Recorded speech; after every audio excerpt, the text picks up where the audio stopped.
this out. I was watching Robots of Death last night, but it was I'm really doing the Matrix editions. I'm really loving those. Second, and the intro for they do a very good like pre-title teaser for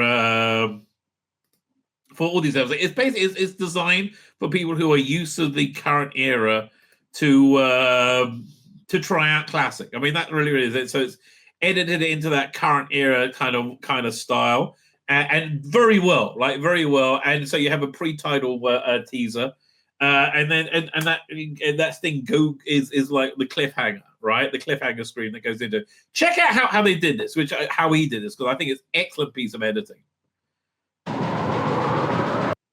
Okay, I'm assuming you know Robots of Death, right? It all starts off, they're on the. I forgot about they're in this like lounge hanging out, right? And they get called. There's going to be look at that little subtle extra new effect they put in. I do like that the screen behind them. I think that works very well, right? So they're on the Lucanol stream, right? And this is the first guy to get bumped off. So he calls a robot, and they've enhanced the glowy eyes. But check out how they go into the titles, which I think is brilliant. Package. Well, come on, get a move on. I've got to launch it before the hatches are locked. Now, a problem I had with Robots of Death is how come you didn't see the red eyes glow, right? Wouldn't that be a bit of a giveaway to you, right? It gives it away to us, and now they've enhanced it with new effects. It makes it more so, but I'll let it go. Did you hear what I said? Yes, sir. I heard what you said. Well, get on with it then. There, you electronic morgue. What are you doing? Look, stop. Stand still.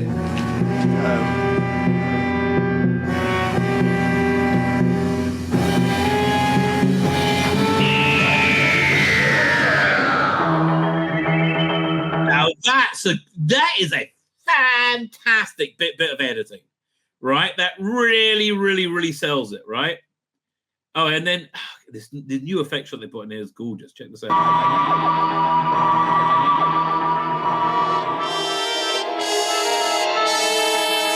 love that shot. I freaking love that shot. Right? And again, it just moves at a really, really good place, right? Hi, Rabbi. I've just got over work. Love that film. It's my little octopussy. I know. What's his name? Jordan, right? Where's D when we need him? Yeah, he will come up with somebody for us. I know, you're right. Anyway, so yeah, I was very, very impressed with that. By the way, I was also quite impressed with this. Where is? I keep pressing the wrong bloody button. Share screen. That's what I'm after. Doink. Also, quite impressed with this. Again, this is what Millie Gibson looks like when she goes on a date, right? Not like what she looked like in Lucky Day, which I still don't understand why they called it. Wait a minute, is that a bit of nipple action? 1 second, ladies and gentlemen. Millie, excuse me for a second. I want to see if we got a bit. Oh, yes.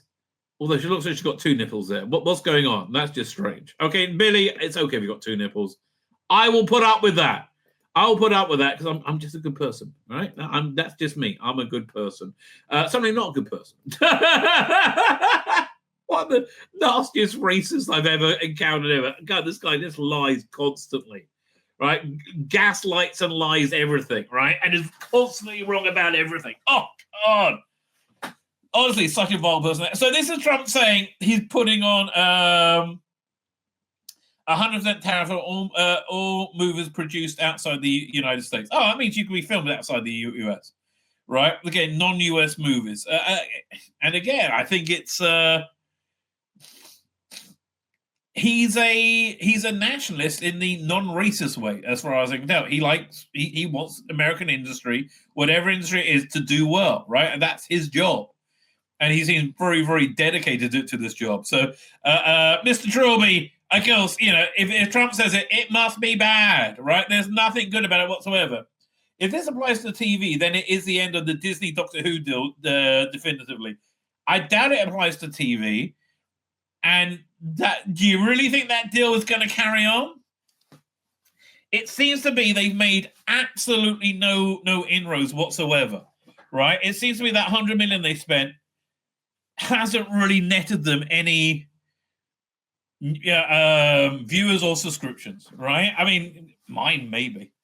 Although I got Disney Plus for my wife and daughters, even though I'm the only one who lives at home now, right? My wife and kids, I should say. So,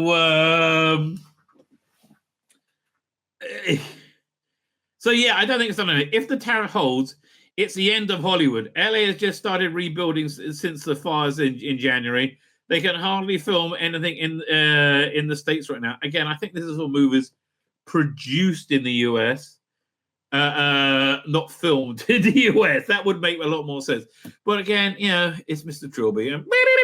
And generally speaking, their entire worldview is collapsing and collapsing hard and collapsing very, very quickly. I mean, like there's, what they keep saying ratings don't really matter, and the ratings don't matter in the way they used to, right? But they are a fantastic barometer of what is going on. So, and they're not good, right? They're not good. We got some more ratings news. Where are we up to? So we got some new rating news. So the episode 3 of The World, which I think was their best episode. I think the best episode in 8 years, probably. Consolidated, it went up. It got a bump to 3.23 million. This doesn't surprise anyone, right? Because it got a better overnight, right? So, by the way, what's that thing? Let me see. Do I have all the different? Here, this is a scorecard of excuses for the bad overnights. Where is it? Don't share screen.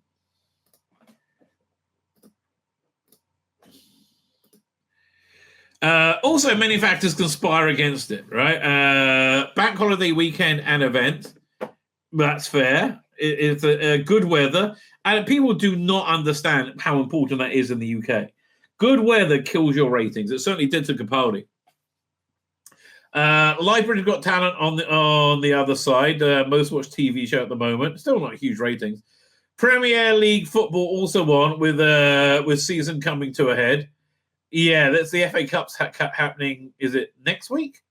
ITV mastering the whole Saturday night with the 1% Club as well. Yeah, there is all this, but I think the most important thing is that it's queer shit. And people just are not interested in queer shit, right? That's the bottom line.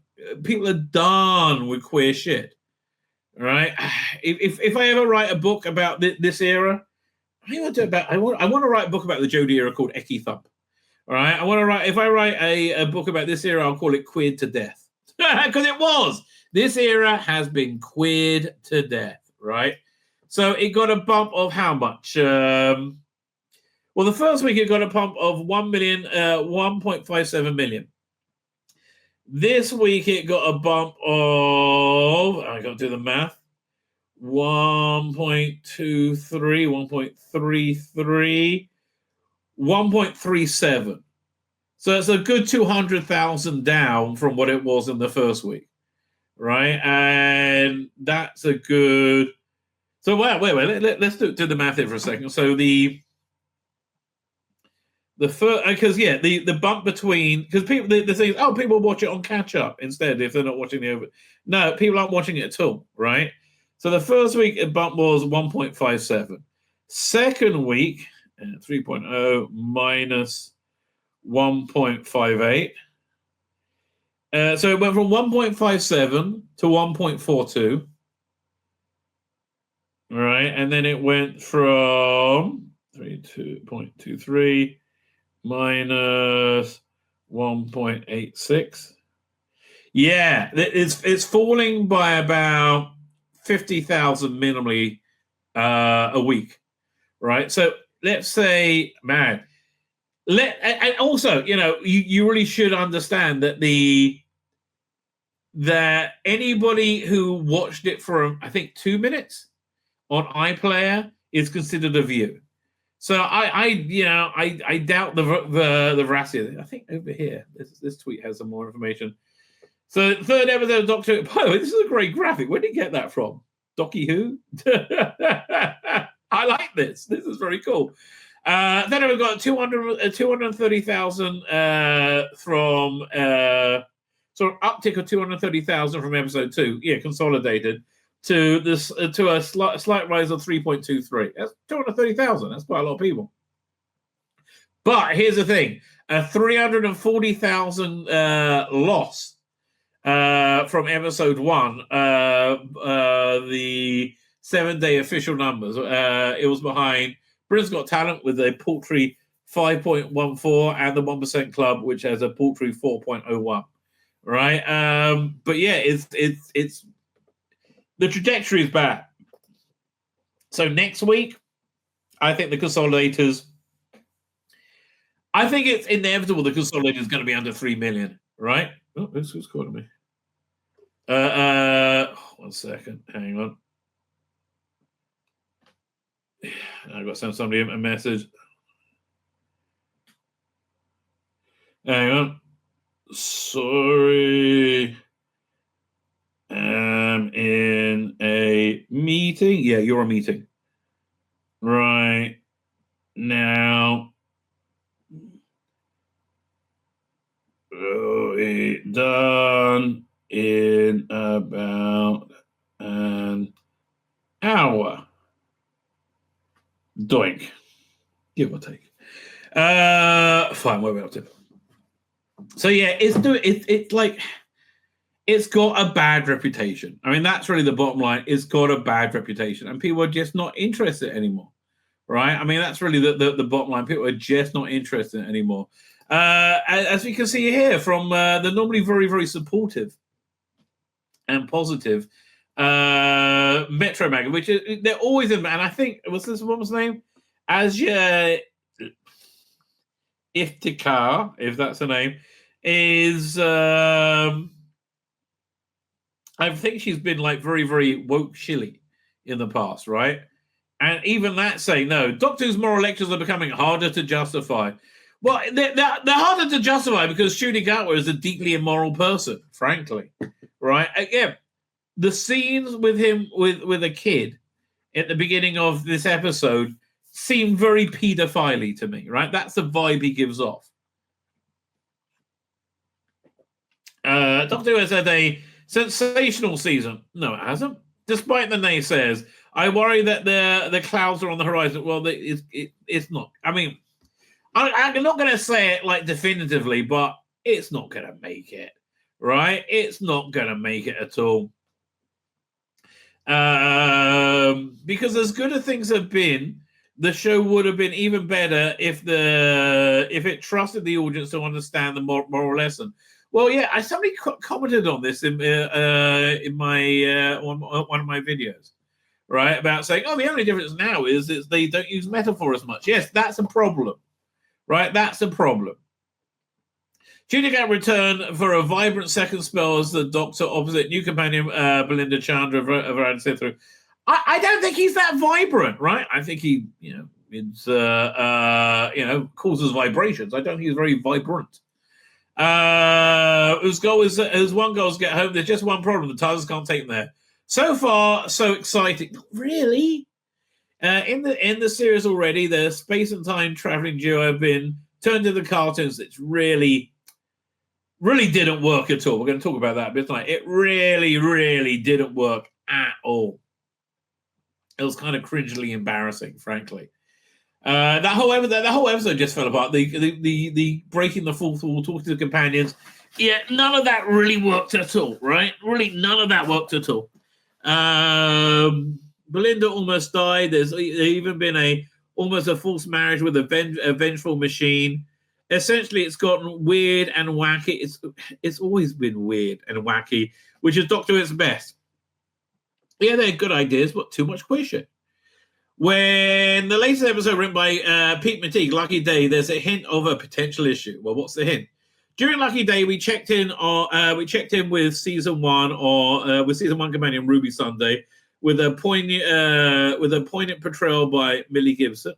Call it. poignant, just capable of PTSD, was traveling with the TARDIS and joining unit after return. Yeah, actually, I was talking about the cutaway comics. None of these things really interest me. I felt the same about this episode, right? She's not part of the Doctor Who story now, and I'm more interested in that move forward. She didn't make such an incredible impression. I mean, she did because she's super hot, but she didn't make such an incredible impression as a companion. I mean, she was only, 9 episodes? It's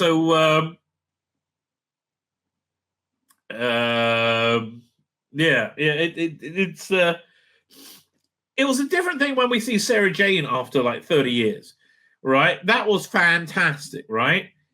This was, again, it was just kind of a weird episode. I don't know why they filmed it. I'm thinking that Millie Gibson has some kind of contractual obligation for at least 2 episodes, right? And they probably paid her for the season. They had to do 2 episodes. Something like that. She forms a romantic connection with podcaster Conrad, who reveals his true colors pretty quickly. No. It's about halfway through. He's actually a conspiracy theorist who believes UNIT is faking the existence of alien life and is determined to take them down. Yeah, yes, but he's more, people who say that women don't have penises. Oh, just misinformation, right? Just COVID. We just got to do what we're told. Anything else is misinformation. Look, here's the thing, Russell. Generally speaking, genuinely, the only demographic that can't stand Donald Trump now are boomers, like Russell T. Davis, right? Because and they're the people who can't sever themselves from old media. Old media are, CNN, those sort of things, BBC News. Old media is over. Right, and old media run relentless hit pieces about Trump, and who is the avatar for everything they hate, right? And they only work on boomers. After Villiers Conrad is apprehended at the end of the episode, Doctor flies in for one last monologue. Oh god, I hated that bit, where he berates the former for his harmful behavior, telling him he's a special for all the wrong reasons. It was such not a doctory thing to do, right? Never be cruel, never be cowardly. I think he was both at that point, right? I don't think it was showing like moral mettle, right, against a deadly foe. Here, I'll show you what the Doctor's showing. Moral. Sorry, like a moral, having a moral speech, right? And the Doctor does that a lot. Here we go, over here. I've got to find it now. Over here. We could go for any of these. Oh, well, what episode is it? We could do this episode from Happiness Patrol, which is perhaps one of the best moral speeches of all time. Is it in episode 2 or 3? I think it's in episode 2. Let's have a look. Let's see if we can find it. Hang on.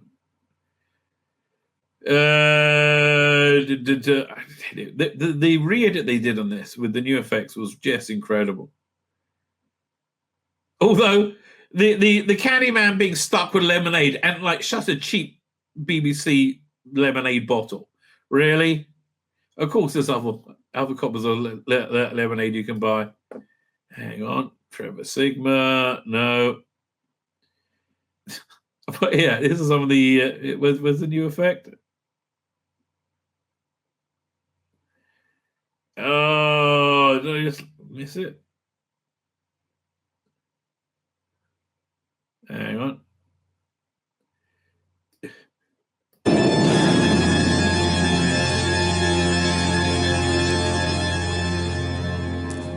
It just makes the whole thing so much more open, adding those little shots in. It must be an episode. Oh, here we go.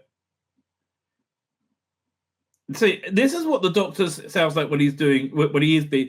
This is the Doctor doing what they try to do in at the end of what's that name of that episode? Lucky Day, for some reason. Step back. He'll use the gun. Yes, I imagine he will. You like guns, don't you? This is a specialised weapon. It's designed for roof duty, designed for long range. I've never used one up close before. Let him go. No! No. In fact, let him come a little closer. See, I find Sylvester McCoy, even though he's like not a big guy, so intimidating. It's such a powerful performance he's giving. I'd love to show you the Lucky Day one well, I should maybe show a minute of it, see if we can get away with it. Stay where you are. Why? Scared? Why should you be scared? You're the one with the gun. That's right. And you like guns, don't you? He'll kill you. Of course he will. That's what guns are for. Pull a trigger, end a life. Simple, isn't it? Yes. Makes sense, doesn't it? Yes. A life killing life. Who are you? Shut up. Why don't you do it then? Look me in the eye. Pull the trigger. End my life. See, he's not being cruel here. He's being brave. He's not lecturing. No, Why not? I can't. Why not? I don't know. No, you don't, do you? Throw away your gun. Yeah, I mean, man, that's just pure. But here, let's find the clip I actually wanted to find. Hang on. The wrong thing. Oh, here we go. Doink.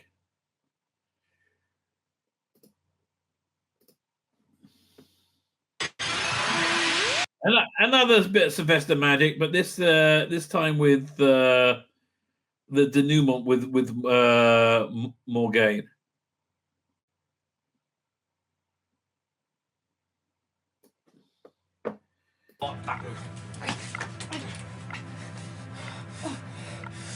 If this missile explodes, millions will die. You will die. I shall die with honor. All over the world, fools are poised, ready to let death fly. Man, this was so 80s. Yeah, we were all worried about this all the time. A spark could turn into an inferno. What do I care? This is war! Is it? Death falling from the sky, blind, random, anywhere, anytime. No one is safe, no one is innocent. Machines of death, Morgaine, are screaming from above.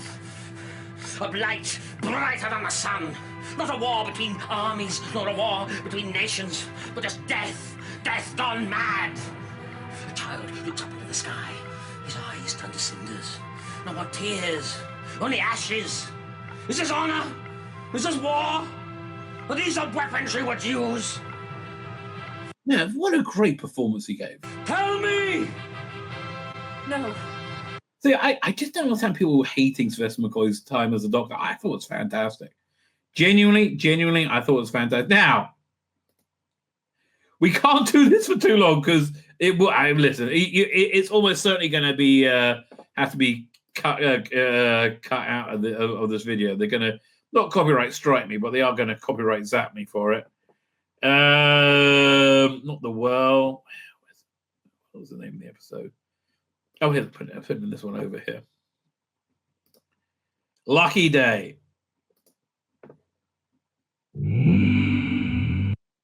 Now, the difference is, when Shooty Gatwa turns up, he's just being cruel.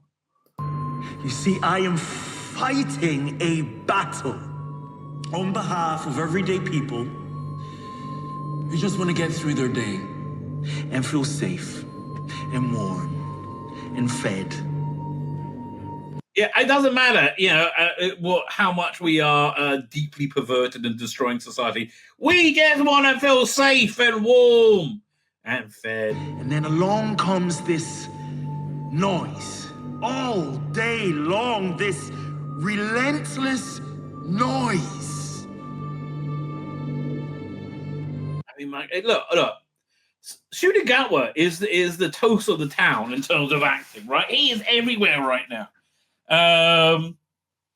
Hollywood loves him. Everyone the only people who don't love him are the audience who wouldn't recognize him, at a bus stop, right? They've never seen him before, all right? But Hollywood loves it. And then compare that to Sylvester McCoy, who's so much of a minor actor, as big as still was being in one of the Hobbit movies, which, let's be fair, weren't very good. Lord of the Rings was fantastic, All right, but what a great performance he gave compared to this dreck. I mean, it really is dreck. Cowards like you, weaponizing lies, taking people's insecurity and fear and making it currency. Again, that's not what's going on, right? That's not what's going on. He's telling the truth to people who don't want to hear truth. He's like saying, I don't think women have penises, right? Oh, no, I feel unsafe, all right? God, that outfit. That's the worst outfit he's worn as well, all right? Yeah, there was even a line in it about like how the doctor would probably flirt with you, right? You are exhausting. Again, this is all the woke complaint. Oh, you're exhausting. Oh, you're going to die alone. Basically where it goes, right? You're going to die alone and miserable, which is it's just projection, right? It's just pure projection. Okay, 1 second. Here we go. Let's go back to this article. So, look, moral lectures really only work if they come from moral people. I think we can all agree on that, right? During the speech, Oscar portrays herself as standing up for ordering people, slams cowards weaponizing lies for taking people's insecurities and their fears and making currency. No, we just think you're wrong. You know how people like you, Shooty, talk to Christians like, there is no God. There's no. It's deeply offensive to people who believe there is, but you have no problem doing that. Right? This hatred you have for the unlike. It's a powerful moment active from Shooty Gatwa. No, it's not well active from Shooty Gatwa. Which just about salvages for me. No, didn't for me because I didn't think he did it well. But the content of the speech itself does leave something to be desired. Okay. A bit of honesty filtered through and see what they're going to say. It almost feels like an unnecessary repetition, hammering home the point of the episode by directly addressing the viewer rather than conveying the message via action and dialogue. I mean, using skill and talent to write it. Look, Pete, mate, I'm sorry. I really wanted to like this episode, right? Really generally wanted to like this episode. And perhaps the monologue would have been better if it didn't feel like it was there was a similar scripting in nearly every episode this season and last season and for the last 8 years. Bagging the audience over the head. Yes. Very on the nose. No subtlety whatsoever. Sometimes it's needed, but here the context can do the talking. I agree with you completely. For example, Lux, although addressing segregation in the 1950s, this is the only reason it was set in Miami in the 1950s. Like the only reason is so they could shoehorn that in, right? There was no storytelling reason for that whatsoever, other than that. America is necessary, and it's powerful for the Doctor to stand against it. Not really. Who doesn't? Who is pro-racism? Right? No one really. No, I mean, other than woke people, they love racism, right? They love tokenism. It certainly seems strange to explain to Linda they weren't allowed to sit in certain section where she surely would have already known. No, that actually worked because she wouldn't have realized. It's a small moment that came across as unnatural. A little bit, but like that could have been fixed with an extra, just a little extra word or two. Belinda, you got to remember it's the 1950s. Segregation's still happening here in America. You might not. If we go sit there, we'll be arrested. Her response wasn't honest because it's like the first time she's heard of it. And in Rebel Revolution, told that AI is an incel despite all the creepy behavior that we saw just half hour earlier. Look. The trouble is the rainbow-colored wokies are all incels, right? That's why it's a good insult for them to hurl because they know how horrible it is to be an incel, right? And look, if you are single out there, right? I can only talk about being hetero because that's what I am. If you are single out there, something that you really got to understand is women are attracted to personal strength, interior, and that personal, insular strength, right?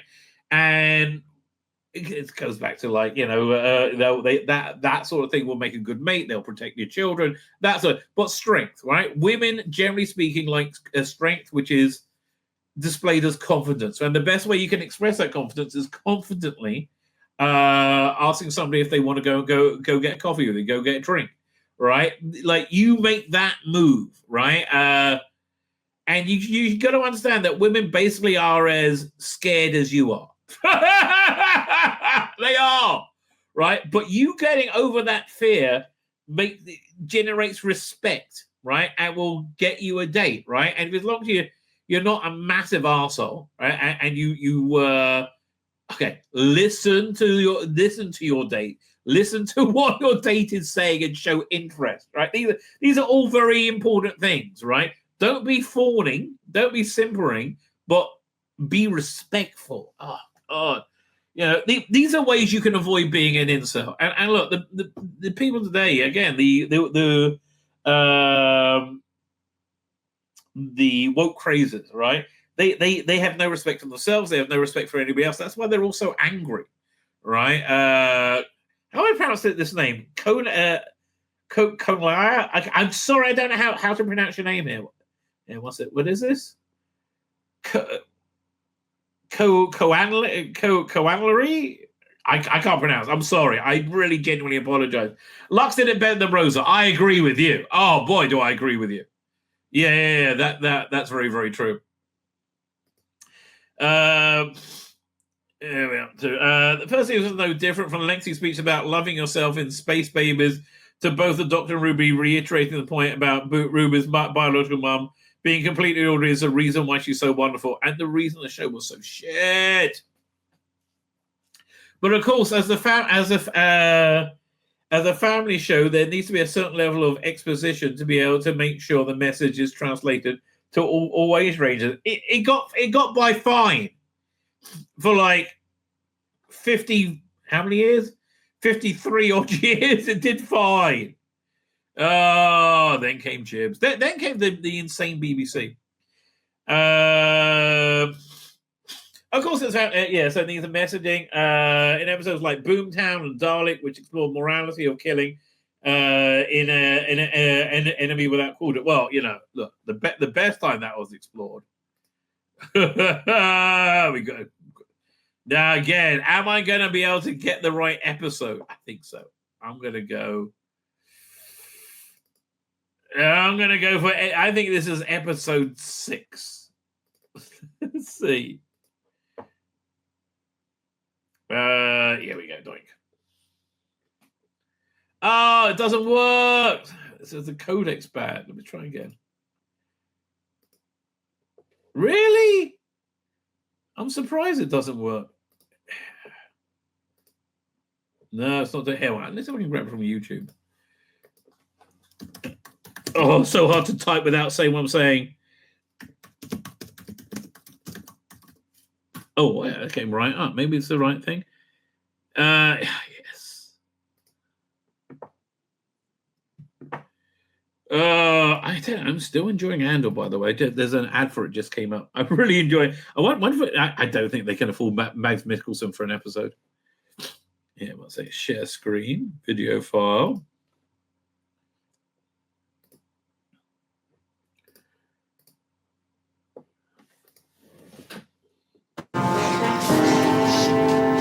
What are you waiting for? Just touch these two strands together, and the Daleks are finished. Honestly, this taught me more about the ambiguity of conflict than I think anything has ever done before. It's so brilliant. Have I that right? To destroy the Daleks, you can't doubt it. But I do. You see, some things could be better with the Daleks. Many future worlds will become allies just because of their fear of the Daleks. It isn't like that. But the final responsibility is mine. Mine alone. Listen, if someone who knew the future pointed out a child to you and told you that that child would grow up totally evil, to be a ruthless dictator who would destroy millions of lives, could you then kill that child? We're talking about the Daleks, the most evil creatures ever invented. You must destroy them. You must complete your mission for the Time Lords. Do I have the right? Simply touch one wire against the other, and it's it. The Daleks cease to exist. Yeah, okay. That's moral clarity for you. I mean, that yes. Oh, again, they keep trying for it and they keep failing. Again, of course they keep failing. Look what they got trying to do it. Captain Pedo over there offering a kid a 50p. No, have you ever tried putting a 50 pence piece up your ass, little boy? Well, let me help you with that.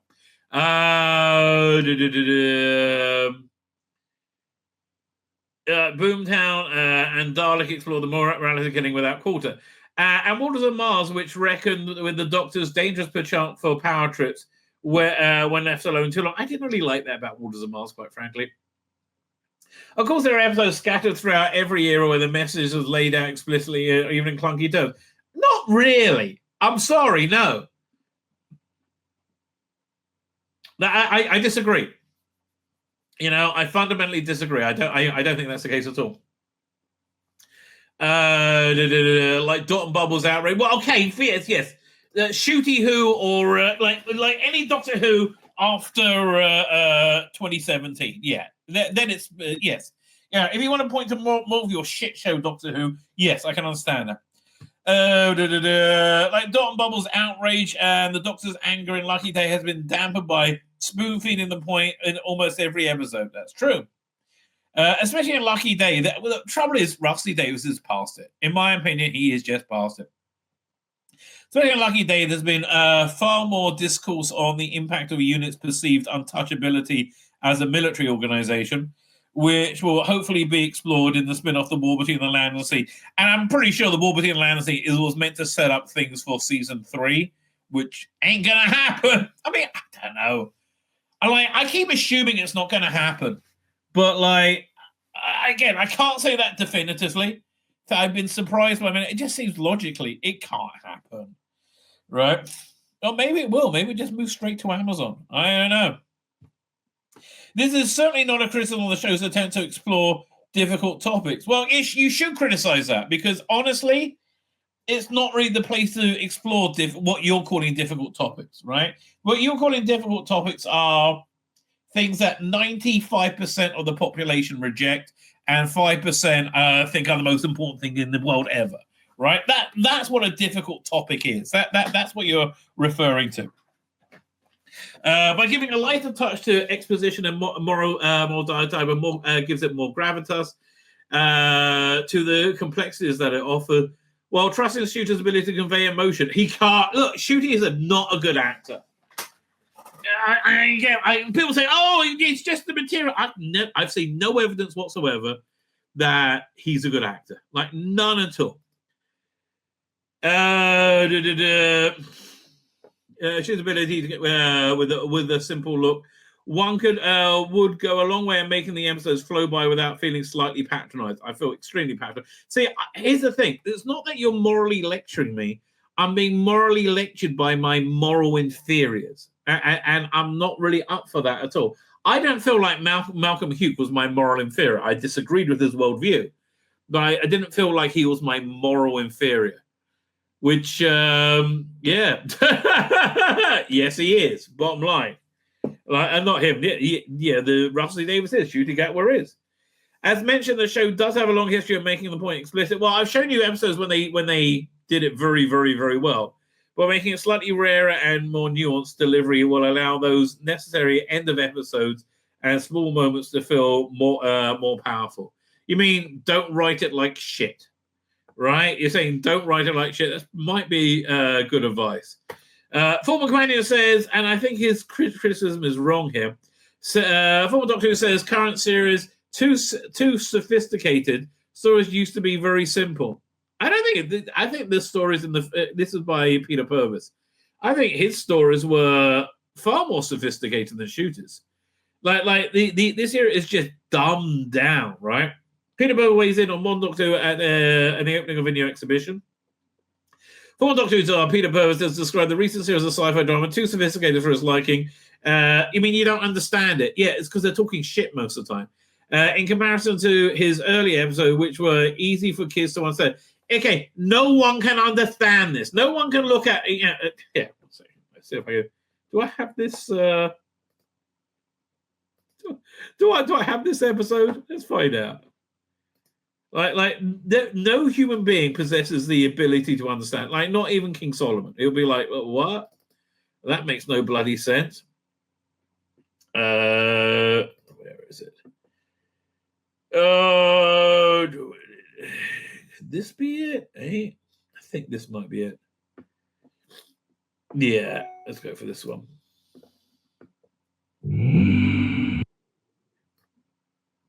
Empire of Death.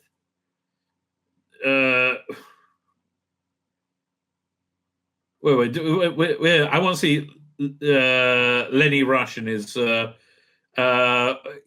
machine gun personal mobility scooter or whatever he's in. Oh, I wish this is such a sad where is it? Sad way to bring back Mel. Where is it? Is he? And then he got Yasmin Finney. It makes no sense whatsoever. Oh, here it is. 1 second. Oh yeah, none of this makes sense either. Who's the mysterious figure? Oh, apparently that was just Ruby's mom before she put on like 30 stone, pointing randomly to Ruby Road, I think. Saying that's the name. Why can't I see her?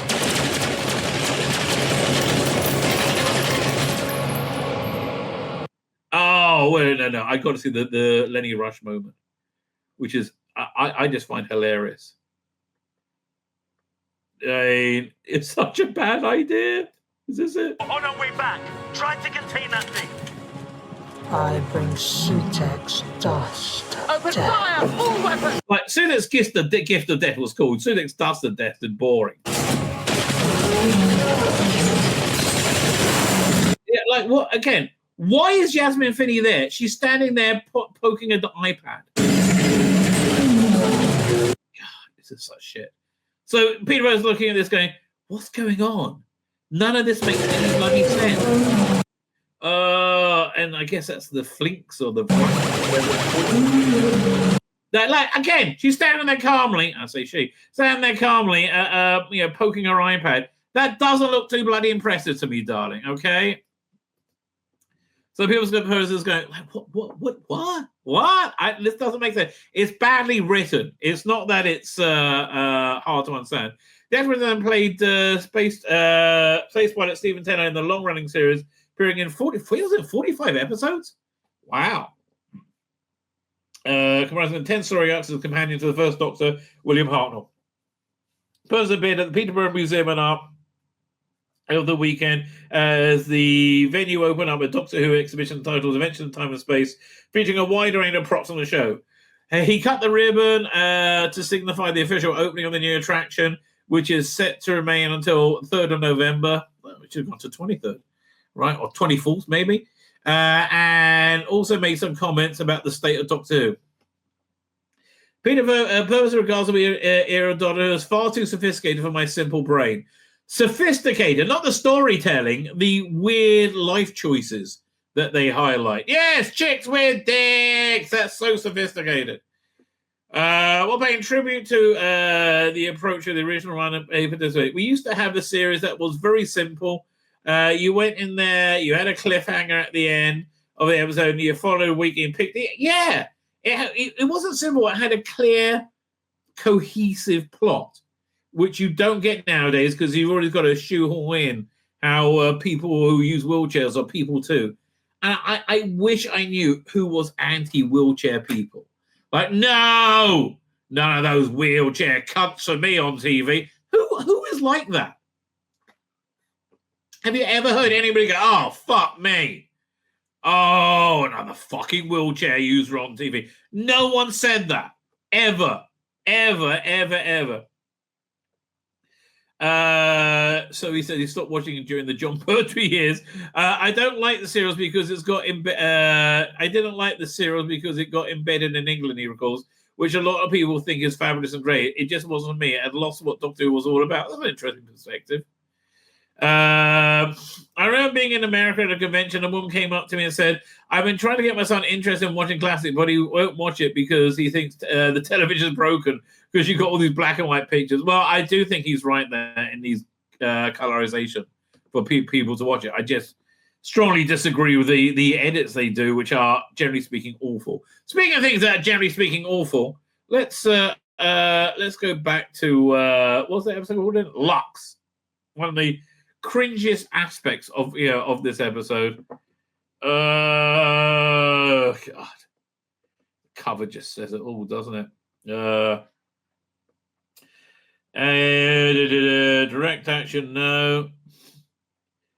So which one? There's a couple of. Is it this one or the one before? It's thinking about it. What's it so long ago? Rossi Davis talks with the passionate fans, playful gods, and the nature reality with Paul Kirkley. Did we already read this? Oh, Russell, tell us about the inspiration behind the Lux fan scene. Yes, it's fine. This was all it was Galaxy Quest, essentially. Which I wish it was better. So let's look at this then. It's every fan's dream. The Doctor climbing out the tent. Fuck you. No.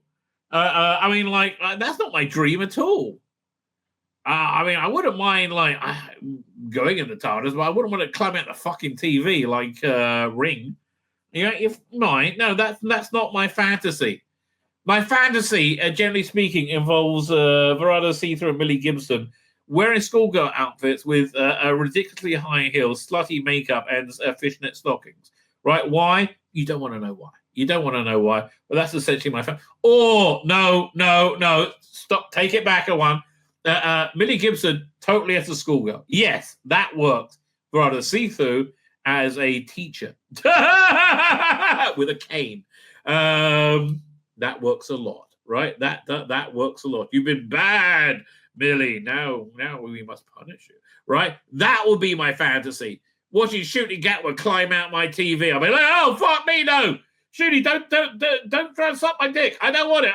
What? Of course you do. I'm so good at no, Shooty, I don't want you to suck my dick. Really? Well, why don't I come out the TV then? I don't know.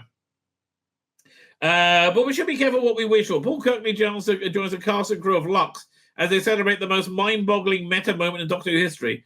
You could have just said the shittest moment in Doctor Who. No, it's not the shittest moment. There have been worse moments. Biddy is perhaps the shittest moment in Doctor Who history. How perfectly Doctor Who is this? To our right in Wolf Studios, the cavernous South Stage 3 is a large high-tech control room. The bridge of a spaceship, perhaps, at the heart of an alien city, looking onto the surface of another world. Its vast plain stretching into infinity. Beneath a burnt orange sky. Well, that sounds like it's Gallifrey then, doesn't it? Oh, I don't know what that's going to be. And to a sitting room in a small flat somewhere in England where three friends are gathered around the telly to watch their favorite TV program. The shooting block is totally insane, smiles Chris May as we serve. Who's Chris May? It was over the scene. It's got 1950s America, space 4,000 years in the future, and a council flat. Who else gets that? Well, nobody else. And if it wasn't so shit, it would have been good. Who indeed? The mix of fantastic and domestic, the extraordinary and the ordinary has always been one of Doctor Who's greatest strengths. I agree. Right? Totally agree. The troll doll coming to life in Terror of the Autons, for example. Yeah, really. Yeah, 100% on the money. Who indeed? This mix is fantastic and the domestic and extraordinary always been one of Doctor Who's greatest strengths. The walls between those worlds never quite felt so permeable as today, because it's a day when the Doctor and Belinda break out their TV into the real world. Again, clearly, Nerderotic, and maybe me, lives rent-free in Russell T. Davis's head, right? And he can't stop thinking about us. Which I think both this and, what's the name? And the one, not the world, what was the one we just saw? The Lucky Day shows. Ironically, for a scene that delights in demolishing the fourth wall, the living room set does actually have four walls, meaning the cast and crew have effectively squeezed into a small box marooned in the middle of an echo emptying stage. Well, why didn't they just have Three walls. I don't understand. Ah, God. I would not want to watch Doctor Who with these three people, right? I would not want, like, really, like, why? Yeah, I would not want to watch Doctor Who with these three people. I don't like watching Doctor Who with anyone, really, especially the first time around. Range across all the walls and shelves, Doctor Who merch, snooping around, Doctor Who magazines, find assortment of DVDs and Blu-rays, including the standard non-limited edition of season 24. You should have been quicker on the mark, guys. Target paperback of Wild Blue Yonder, action figures of the 13th Doctor, Martha Jones and Space Pig, Beep the Meep and Co. Yeah, look, these are, what's the name of the things that were those like weird little dolls with the black eyes for faces that were everywhere? Yeah, this is the type of people who will buy those. I wish I could remember what they were called. You've probably got a similar rack of shelves in your own house. That's true. There's also a Wilk thumb cover Doctor Who magazine 558 on the floor. We're making it Doctor Who debut too. It's on the set of Doctor Who is, of course, literally the last place on Earth you would normally expect to find the stuff. But again, the fact and fiction got a bit blurry today, as evidenced by the fact TV in a fake living room is currently showing the Doctor Who logo. And it's literally a scene worthy of the Diamond logo. I know this whole era is not worthy of the Diamond logo. The cause of full breaking in madness is Mr. Ringading, aka Lux Imperator. Is that? I didn't know it was his full name. The malevolent god. Yeah, okay. This annoys me as well, right? I think there's only one god. I think saying something is God by definition means there is only one, right? I'd hate the idea of being a pantheon of gods, right? Powerful beings, right? There is only one God. The man in the eponymous Lux slips his two-dimensional shackles in a scratchy old cinema cartoon. No, look, the reason this was in is because Russell T Davies obsessed constantly about the failure of this era and, the freedom of speech. So the official channels have lost the exclusivity about defining the narrative. Right, he doesn't like that at all, and he views my part of fandom as toxic. I view the fandom that he's showing off there as being toxic. Generally speaking, I find the side that is against freedom of speech is on the wrong side of history. Okay, so didn't mention yeah. So also, I think Russell T Davies just kind of ran out of steam on this, and he had this idea bubbling in his head that he wanted to talk about for a long time and do. And it really just didn't fit in the episode, frankly.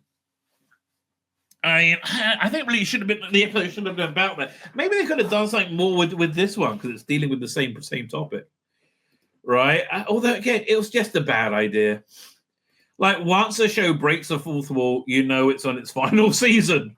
You ever seen Moonlighting? Exactly. Oh, man, if you don't remember Moonlighting, that's where, what's he called? Came from. Bruce Willis came from.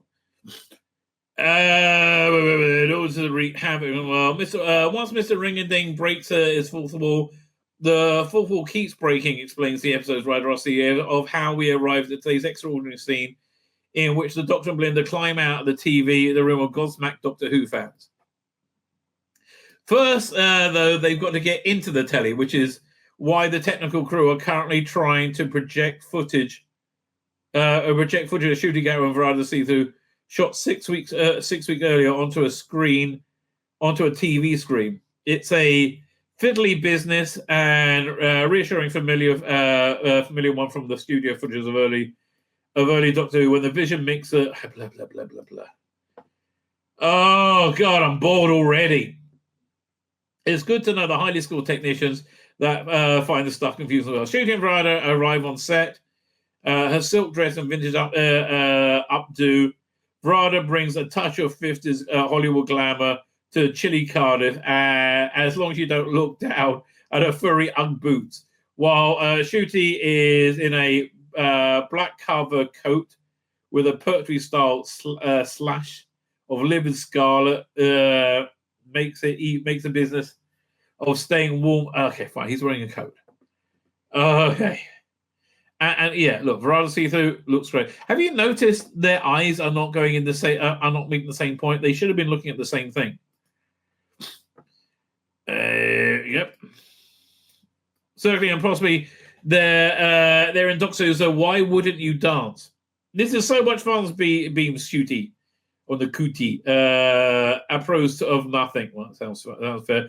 Man, I'm sorry, that Verada looks awesome. That really is one of her saving. Also, I think she's a good actress. Could you just shimmy to your right, ask Amanda Brocci, the director who needs to line up her stars with the picture on TV? It didn't look that complicated to make to me. Shooting rather Julie Shimmy, and a makeup assistant fusses with Verada's hair. Verada pretends to bite a finger. Well, you have to pass the time somehow. Well, you want to pass it by watching Doctor Who. That's for bloody sure. Did you go pass on thumbs out? Where are we up to?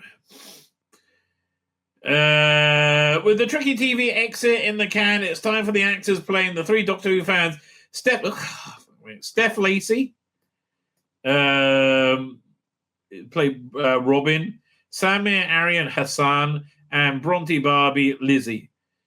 Okay, to take their places. Wardrobe issues with Samir's replica Tom Baker scarf aside, those stripes are a continuity nightmare. How did they cope with this for 7 years? Well, they changed scarves a few times. There's much laughter and surprising amount of discussion about the teacup choreography as they rehearse it. This is a really dull article. What's hard to work out about his Tom Baker scarf? His season 15 one, by the looks of it. I don't know. Doctor of the High Spirit is saying, "I am full of joy," says Shooty on a break between takes. His big laugh booming around the soundstage. Someone hands him a biscuit. Oh yes, custard cream. And then he went and said, "Do you fancy a game of soggy biscuit? Do you want to know what soggy biscuit is?" I'm not going to tell you. It's too disgusting. He beams, and no one tells him that the last TARDIS had an unlimited supply of them. I think all TARDISes have unlimited supply of them. And it's one of the more shit aspects of Doctor Who. Actually, that would have been fun if she wasn't shit. Jodie wasn't awful as Doctor Who, but that might have been fun. I'm going to sit in this chair, he declares, settling into a comfy prop armchair that's been randomly placed on the studio floor. Oh, this is nice. This is a nice chair. Fuck me, this is so dull. Oh, I can't imagine Tom Baker being this boring if he was like comatose. We agreed we should get his name on the back of it. All too soon, though, he's needed back on set. Oh, you got to go back to work, have you? At which point he discovers the chair is so low he can't actually get out of it without a helping hand. Really? That fit guy? I like me. I hear, but him?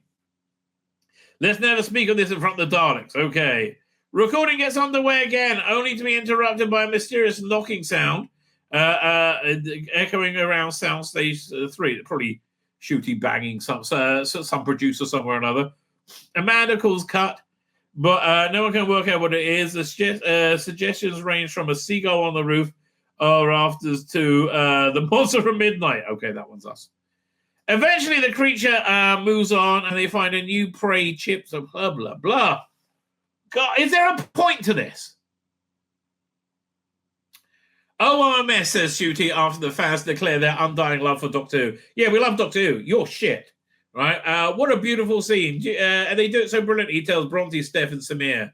I mean, really? Like a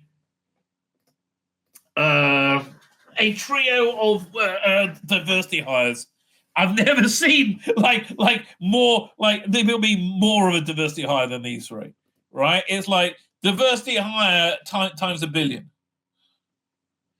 Nobody thinks of these people and go, oh, yeah, these are people who are interested in people that we'd like to spend time with. Yeah, no one's ever thought that ever. Fine. He's so wonderfully vibrant. The Indian in the room is great. With it's a tiny set, and I think that's exactly what Doctor Who does. Though it lights up everyone's living room, and it transports you. Well, it used to before you've told 95% of the audience to fuck off. Anybody who doesn't hate Western civilization and thinks women don't have penises, fuck off. That's most of us, which is why the ratings are in the fucking toilet. You can tell he's got exactly what it takes to be the Doctor. Really? They must have filmed this way before anybody ever saw him as a Doctor. They kept telling me that before Church and Ruby Road aired. That he's so different and new, but so much the Doctor. He's not. I don't know why you think being super queer is Doctor Who fodder. It's not, right? It's not, and I don't know where you get this bonkers idea from. And I'll tell you where you get the idea from. Is like Rusty Davis going, we've always had heterosexual leads before, people being heterosexual, and nobody minded, so we'll do a queer one, and no one's going to mind. It doesn't work that way. And that doesn't mean we hate you, fucking weirdo. Agree, Samir.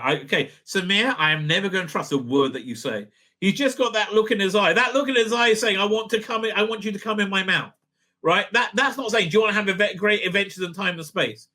For my self-audition, I wore my own Doctor Who scarf, exactly like this one. My entire family are massive Doctor Who fans. My sister's going to be so excited when she finds out I'm in it. Steph has a Doctor Who fan in her life too, but is less sure what his reaction will be. Do you know Toby Hadoke? She asked Doctor Who magazine. Really? Which one's Steph, you think? Here. Did they say over here? Well, who's... Okay, what if we find out who her... Is she Bronte or is she Steph? This is Steph, right. So she does have a Doctor. Fine. So she's married to Toby Hadoke? Really?